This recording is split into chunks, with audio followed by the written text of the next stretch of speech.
Hi. Adrian's here to get a van.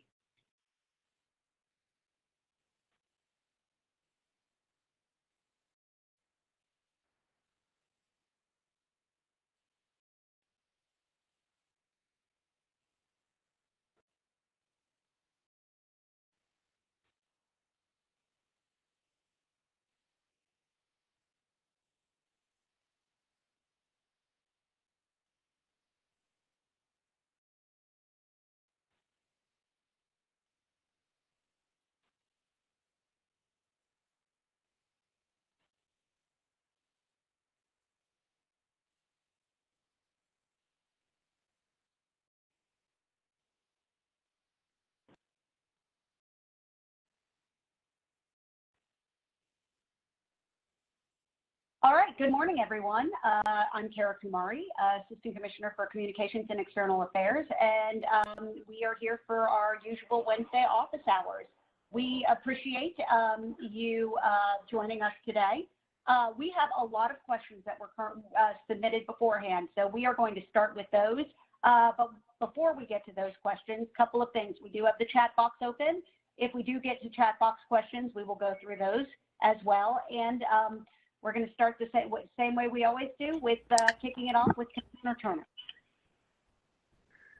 Thanks, Kara. Good morning, everyone. I hope you guys are all having a great Wednesday so far and have had a productive week. I appreciate your time on these calls. They're still extremely valuable to us, and I hope they're extremely valuable to you. As Kara alluded to, we've got a lot of questions that have come in this week and been submitted. Certainly want to leave enough time for those to be able to have questions in the chat box that might need some answers. Appreciate your engagement in this. It's important to us to share what we're doing, and we certainly want to make sure we know the questions that you have and providing some sort of context and guidance to you from what you're doing. As I think several of you know, yesterday we had the opportunity to share a little bit about what the department has been doing in the governor's press conference and sharing with the governor's office. Very proud of you as providers and partners and what we're doing, and looking forward to continuing that momentum as we move forward. Now is certainly not the time to take our foot off the gas and making sure that we're doing the right thing. So we want to continue to be doing our due diligence and providing the right type of direction to make sure that we continue to protect the folks that we're entrusted with. So thank you for your time today. And with that, I'll kick it back to Kara. Thanks, Kara. All right, thank you very much, Commissioner Turner. Also, just wanted to draw attention to the fact that the governor's press conference Commissioner Turner did talk about people with intellectual and developmental disabilities yesterday. That is available on Facebook. I believe that the governor actually talked a little bit about our population. So if you have not seen that, I would encourage you to go look at that and see some of the things that we discussed during that. First question is actually about TEIS. Somebody would like to know plans. Sorry, it's National Dog Day, and apparently my dog would like everyone to know that by making a ruckus in the background. So plans for TEIS services, developmental therapy for in-person visits. We've had several families ask about when services are going to continue in person. Will this be on an agency EIRA-based plan, or will DIDD make this decision and give guidance? Thanks. Dr. Madison is on this call, and she'll discuss. Good morning, everybody. Yes, so our phase 1 plan, we're actually finalizing this week. We met with our stakeholder committee yesterday, and right now the EIRA committee is meeting today to look over that document to make sure that we have addressed and we've discussed with all those that are pertinent, and hopefully we'll have that document ready, and our phase 1 plans should be good to go by September. So we're looking forward to that, and that plan will include EIRAs, sorry, I'm having a hard time talking this morning, EIRAs, and being able to work within a clinic setting. So hopefully we'll have that information shared out with you guys soon. All right, thank you very much, Dr. Madison. Okay, next question is in regards to medication administration. Is there any way that people that need to be recertified for giving meds be tested out through Zoom calls or Reliance to help contact and the possibility of contracting COVID? Dr. Davis is going to answer this question. Yeah, thanks, Kara. This is Bruce Davis. And so, yes, we have made arrangements for most of the medication administration course to be provided remotely. The only part that we are now requiring to be done in person is the testing portion. We are actually trying to look at some alternatives for doing that testing portion, and we will be meeting on that next week and possibly having an update to that.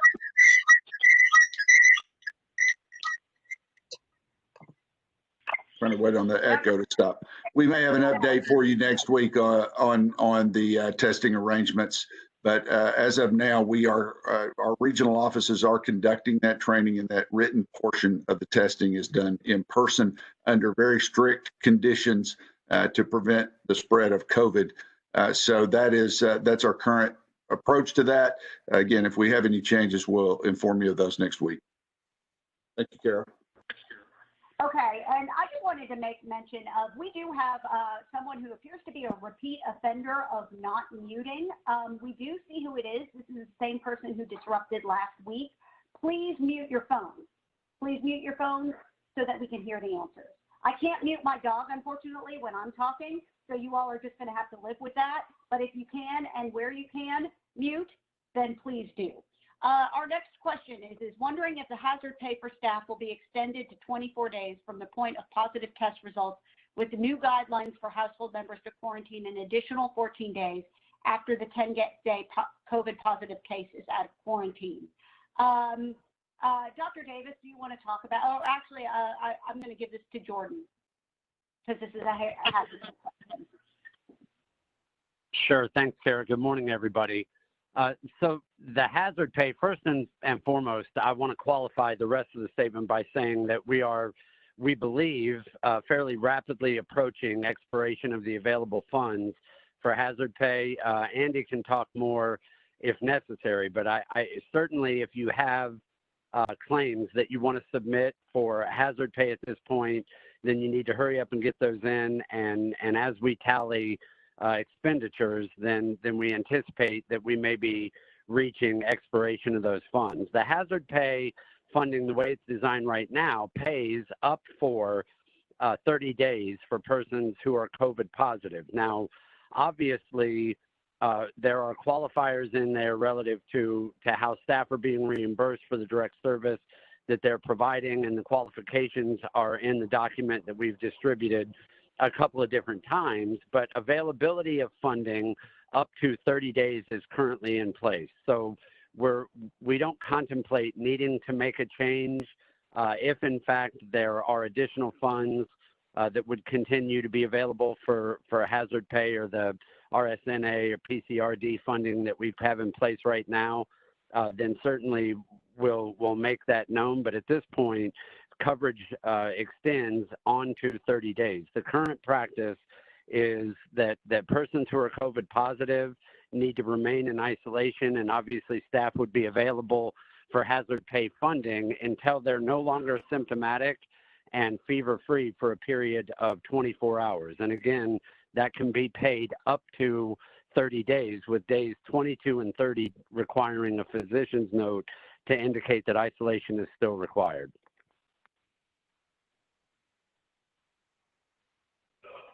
All right, thank you very much. Next question is the extra $5 extra pay allowance for direct support staff for both 1915 homes and ECF Choices type homes? Jordan, would you like to take this one as well? Yeah, so the hazard pay is available in both the 1915C waivers and the ECF waivers. Obviously, claims for hazard pay requests that are within the 1915C environment need to be submitted through your appropriate regional office, and claims that would come through the ECF program need to be submitted through the managed care organization for whom that person is supported. But the hazard pay is available for both the ECF and the 1915C waiver program. All right, thank you, Jordan. somebody has emailed, it had been about a week since the person submitted their MOU for the COVID self-test, and we're still waiting to hear, wanting to know if there's anything they can do to connect with someone. That question will go to Dr. Davis. Yes. So one thing I would encourage you to do is go ahead and see if you might already be registered within the TIMA system for ordering the testing supplies. If you find that you're not, then I'm just going to encourage you to contact me directly so that I can help you get connected with someone over at Department of Health. My email address is bruce.davis@tn.gov, bruce.davis@tn.gov. And if you'll just send me an email, I'll try to get you connected. Thank you. All right. Thank you very much, Dr. Davis. We had a long question, but basically the question kind of sums up to, has the state received information regarding the status of the block grant, and will the integration plan and the 1915C waivers be affected in any type of block grant approval or situation? Jordan, can you take this one on? Sure. Thanks, Kara. First and foremost, obviously, TennCare's block grant proposal was submitted before the changes or any consideration of the alignment process was contemplated. We will work with them on considering how the integration plan might impact that block grant proposal. But regardless, I can assure you that people with IDD in the waiver programs, both ECF and the 1915C, will be unaffected. Great. Thank you very much, Jordan. Will there be more opportunities for all families to have meetings about the IDD integration as it's developed? For those of you who are not aware, we did have a family-focused WebEx for the IDD integration program last week. And the answer to that question, I'll take this one myself, is yes, we are planning, as we continue the development of IDD integration, to have more opportunities for families to learn about it and to discuss with us and ask questions. So that was the first time we did something that was family focused on the IDD integration, but it will not be the last time that we do something specifically for families so that they can learn information and ask questions. So yes, we do plan to do that as we continue through. The next question is can the self-test kits from Everlywell be used to test people supported instead of sending them out to the health department? The results from Everlywell are much quicker than the health departments, according to this question. Dr. Davis. Those Everlywell tests are intended for staff testing. We do have an arrangement with Department of Health to be able to provide the path group tests that we were providing during the mass testing. To arrange one of those, you just need to get a doctor's order and submit it to your regional office nursing director, and they can arrange to provide that test to you. That's the arrangement that we've made for persons supported at this time. And this also affords that anterior nares test that we had arranged earlier to ensure that it was a comfortable process for persons supported. So I would just encourage you, if you want to utilize that as a resource, that would be your alternative in this circumstance. Carol? Thank you very much, Dr. Davis. And we're going to keep with you. Is the current DIDD definition of look back for suspected contact with a confirmed positive case still 14 days from the person's symptom onset or positive test and up to implementation of isolation? Is it still expected that testing will be facilitated for contacts? And if yes, what is the expected time frame for that testing? Dr. Davis. So I'm going to go with today and not anticipate what this may change to. We're reacting to new guidance here from the CDC. The latest guidance from the CDC is that you contact trace back 2 days rather than 14. So that is, if you found someone that's COVID positive, contact tracing back 2 days would be the expectation. Kara? Awesome. Thank you very much, Dr. Davis. And then we're going to stay with you one more time. What is the current DIDD recommendation for quarantine duration for a confirmed positive case? Previous guidance indicated a negative COVID-19 test plus 72 hours symptom-free, but that the CDC guidance has changed to 10 days and 24 hours symptom-free. Dr. Davis. Yeah, so the current guidance there is that it's 10 days from the point at which the person has had a positive test. So the day that they took the test, the day the sample was taken, 10 days from there, and then 24 hours relatively symptom-free, fever-free without the aid of any fever-reducing medication for certain, and the other symptoms should have diminished during that period. So those are the criteria for release from a COVID-19 positive case. Kara? Okay. Someone asked if we could repeat the information about which days a doctor's order is needed to continue the hazard pay. Either Jordan or Dr. Davis, can you just repeat that information? Yeah, Kara, this is Jordan. I also typed it into the chat. So it's 21 days are covered after a positive case. Obviously, with the expiration of symptoms and 24 hours fever-free, it doesn't need to last for 21 days, but days 22 through 30, funding is available for those days with indication from the doctor that the person needs to remain in isolation. Kara? All right, thanks, Jordan. And stay off mute for just a second. The next question is coming to you, which is please give us some ideas of what your thoughts are for how ICF will come under the umbrella of DIDD. Sure, that's a good question, and we're certainly working through some of those details now. To be honest, our focus here in the initial stages has been alignment of the processes we've already indicated, certainly working on case management, considering a single point of billing that would stretch across the system, thinking about provider credentialing, but we have had some preliminary discussions on ICF services. I think that the department certainly feels like and feel confident in the fact that we can help in defining an admission process that's standard across the board, that can assure that the beds in the ICF support side are going to those that are truly meeting the needs for ICF level of care. I think that well before any changes are indicated, just like we will within the waiver side of things, we'll want to get in a room, virtual or hopefully at some point in person, and kind of have discussions about where we may be able to bring value. Thank you very much, Jordan. Before I get to the next two questions, I do want to go back to Dr. Davis because he mentioned something very important.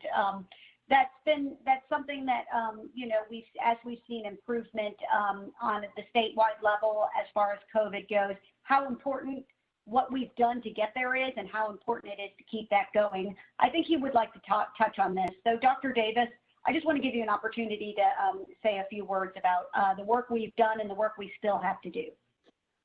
Yeah, Kara, first of all, this was stated by Commissioner Piercy yesterday and by Commissioner Turner yesterday in the state briefing.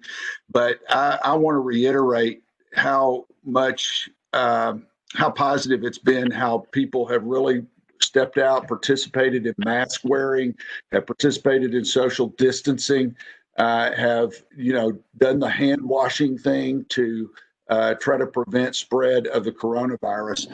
And you can see that. Let me say, we might be seeing that through these data that we've collected. And so what I have here are data that were collected over and people can't see my screen. Kara, is my screen showing? It was just a second ago. Yes, it's still there. Everyone should be able to see your screen. Okay, so what I did was I went back 5 weeks through the data and found that so these rates are rates of spread of the virus per day per 100,000 people. Just accept that this is a rate, so each of these numbers is comparable. And you can see that the state of Tennessee, which is represented by the gray bar, has had a decreasing trend over this 5-week period. The Department of Intellectual and Developmental Disabilities, among our persons supported, represented by the blue bar, shows that we have also had a decreasing trend over this time. And our staff rates have shown a decreasing trend over this time. One disturbing finding that I've had with respect to this, though, is that our positivity rate has run a lot higher than it has for the typical population across the first 4 weeks of all this period, and even in continuing into this last week. That is an indication that we might not be testing enough for the people supported. And so our decrease might not have been quite as dramatic as is shown here if we had been testing everybody who might have had positive COVID-19, might have been positive for COVID-19. So what that means is, and by the way, the 10 cases per day per 100,000 of population is the TDH threshold that they've sort of used for saying, well, you've got a problem here or you don't. And we are, for the first time, below that rate as far as our measured number of people who are COVID positive, were found COVID positive during this last week.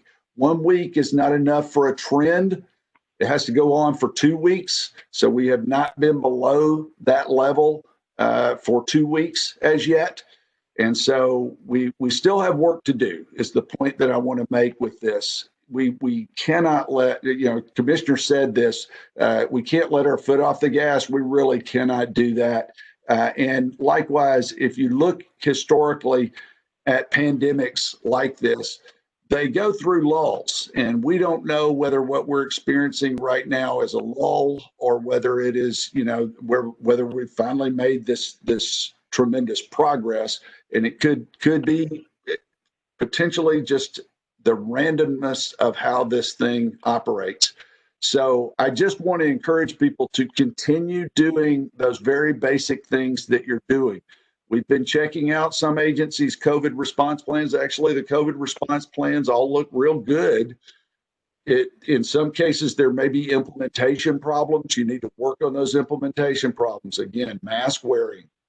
That should be really everybody everywhere when they're at work should be wearing a mask, and anytime they're in public should be wearing a mask. And we should be trying to extend that to persons supported as well, and helping them learn to wear masks, because this is a safety procedure that everybody needs to know now. We need to do social distancing, 6 feet distance, and more whenever we're able, and not to make unnecessary trips. And we need to wash our hands just like we had obsessive compulsive disorder, essentially. That's a little bit of an exaggeration, but you get my point. You need to be washing your hands very frequently. So I just want to make a statement about that. It's not time to slow down, Kara. It's time to keep things going in the direction that we have been going, and to continue providing a safe environment for the people we support, as well as our staff. Kara? Thank you very much, Dr. Davis. And I'm actually going to share my web browser because I do want to point out, you had shared this information back in June with everyone, but we have updated it recently, and that is the data that we've collected. We have it through 8/21/2020 now, the rate of infection, the confirmation rate, and all of these numbers. So I did want to say that this is on our testing and results guidance page, along with testing as of yesterday, and we'll update that today, of course, as well. But so that folks can look at this data if they would like to, and see where we are on some of these metrics. Okay, we'll get back to the question and answer part of this now. Can you clarify if the hazard pay claims are now being processed? We've been told nothing has been able to be processed since 7/24. Deputy Commissioner Andy Kidd is on the phone, and I believe he can answer this question. Thanks, Karen. Good morning, everybody. short answer is yes, we're continuing to process the claims with the caveat that we're still unsure if we have hit the $500,000 mark on the funding that was available for hazard pay, and we're continuing to work with TennCare to see if we can get additional dollars. We do need everybody to continue to submit those claims to the regional offices so that we can, retroactively pay if we're able to get additional dollars for that. So please do continue to submit those claims and work with the regional offices on that. All right, thank you very much, Andy, for that information. And then rep from TDHD recommended the P23 tests and lab system. The portal allows agencies to have access to a portal that receives the results and then distributes to the employees. This agency has decided to use that instead of Everlywell. Is that okay? Dr. Davis, I believe that either is okay, correct? Yes, that's correct. They both test for the same thing. Kara? We had a question about homebound supports approval past August 31st. We have already actually put that in open line, that homebound was extended through the end of the year. Jordan, do you want to say anything else about that? Nope, that's perfect. It'll go through 2020, just like she said. All right, so hopefully that will clarify that. Okay, we are out of time now. Well, we're not out of time, but we have no more questions in the chat box. So I will turn it over to Commissioner Turner to see us on out. Thanks, Karen. Again, thank you to everyone that participated with the questions. Certainly a robust discussion today, and I know these things take some time out of your day, but I continue to think that they're extremely worthwhile for what we're doing together. So thank you for your contributions with the questions. Please continue to make sure that you send those in. As Kara just talked about too, Open Line is a great form of communication with the department that we're able to share information. If you're not signed up for that, you can certainly do that through our office, but we want to continue to work very closely with you. It's hard to believe that we're already staring September in the face. And I think I speak for all of us when we say that this year has flown by, and it's certainly been very challenging and traumatic in many ways.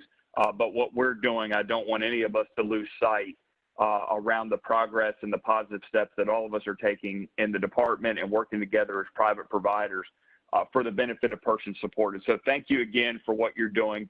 Please extend my heartfelt gratitude to your DSPs and those that are working on the front lines every day. Let them know that they are being seen and that we appreciate what they're doing, and we can't do our jobs without them doing theirs. So hope everyone has a great rest of your day, and we'll talk to you again later. Thanks, Kara. Okay, and we will be here next week. As you have seen, if you submit questions ahead of time, you know your questions and you submit them ahead of time, we will always take those questions first. So, please, if you have questions that you know you need an answer to, please go ahead and submit those in the inbox. We'll be here next week. Look forward to chatting with you all then. And just a reminder, the deadline for submitting feedback for the IDD integration plan for this round is on Friday. So if you have not submitted your feedback or things you would like us to know about IDD integration by Friday close of business, please do that by Friday's close of business. Thank you very much.